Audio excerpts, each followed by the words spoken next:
করবো জানি না। প্রতিদিন কাজ শেষ করে রুমে এসে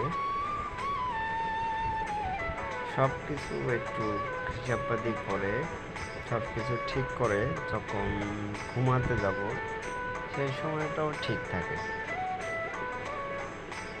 ঘুমালে যখন লাইট বন্ধ করব বা লাইট অফ করার পর থেকে প্রতিদিন কামড় দেয়, শুধু পোকা কামড় দেয়। পরে এক পর্যায়ে জানতে পারি যে ছাড় পোকা কামড় দেয়। ছাড় পোকার থেকে বাঁচার উপায় কি? একদিন 2 দিন পর পর যে তোষকটা আছে এটা রোদের মধ্যে নাড়ি দিই। নাড়ি দেওয়ার পর একটু কম হয়, যার কারণে 2-3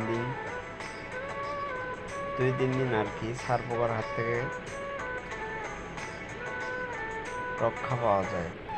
বাট আবারও একটি ছাড় পোকা কোথাও থাকে না, বাট অন্য বেড থেকে ছাড় পোকা আসে। কেমনে আসে তা জানি না, সম্ভবত হেঁটে হেঁটে আসে। আসার পর ডিম দেয়। ডিম দেওয়ার কারণে আবার সেম আগের মতোই হয়ে যায় যে ছাড় পোকা এমনিতে যে কষ্টের কাজ, শরীরে রক্ত নেই, তার উপর আবার ছাড় পোকা রক্ত খেয়ে যায়। ছাড় পোকার জন্য বাঁচতে পারি না, শেষ পর্যন্ত উপায় পাই না।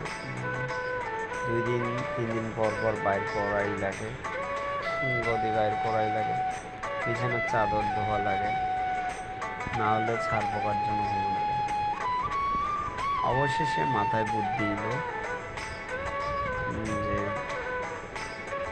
তোষক, যেটাকে বলি আমরা তোষকের মধ্যে পলি দেওয়ার কারণ, যার কারণে আজকে নিয়ে আসলাম